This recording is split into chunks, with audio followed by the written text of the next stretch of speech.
and this is the one we've been waiting for. This is the one I told you to skip iPhone 8 for. This is the one that represents the future of Apple smartphones. This is iPhone 10. And while it doesn't say X anywhere on the front of the box, people are pretty much always going to call this one the X. I've just accepted that.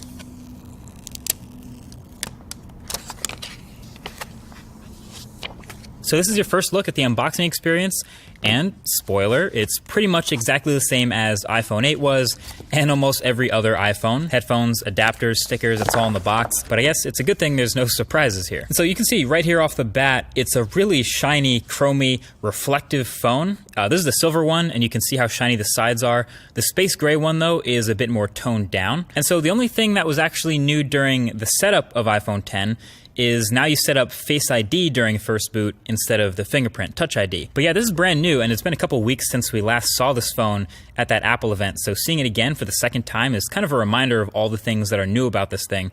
Obviously, the biggest difference is the display up front, the 5.8-inch OLED corner-to-corner screen that fits in a footprint smaller than the iPhone 8 Plus, which has a smaller screen. So naturally, pretty much all the focus is going to be on that, and the notch at the top, and how apps handle it, etc.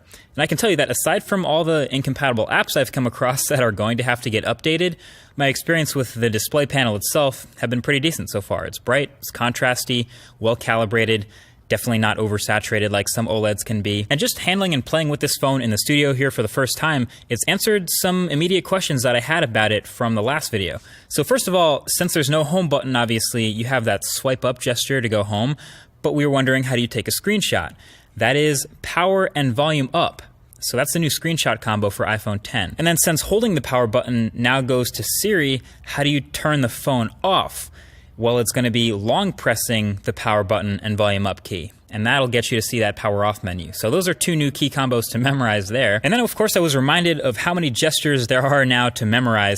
Obviously when you get rid of a button, there's a whole bunch of swiping and gestures to replace it. So there's the multitasking and app switching motions, which are pretty similar but both kind of useful in their own way, depending on how you use the phone really. That's on top of the screenshot and power off combos, plus long holding the power button for Siri and double pressing it for Apple Pay. But basically there's a lot going on, and if you're gonna make a phone that's all screen, obviously you have to be able to do it all without a lot of buttons. Anyway, one of the biggest differences between iPhone 8 and iPhone 10 is the new front-facing camera suite up at the top in that notch. The IR blaster, the depth sensor, etc.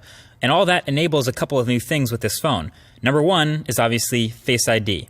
The setup, like you saw, was pretty quick and painless, and it's been working pretty well since then for unlocking my phone. Now, I've only really had this phone for a day like the rest of press, but so far in this time, it's been fine, and it works as advertised as far as being smart and not easily spoofed. You can see the little lock under the time when the phone is locked, and basically instead of placing your fingerprint, the phone will not unlock until you look at the phone like you did during the setup process. And then once you do, it's pretty quick to unlock. You can see the little thing open, and then you can swipe up to open your phone.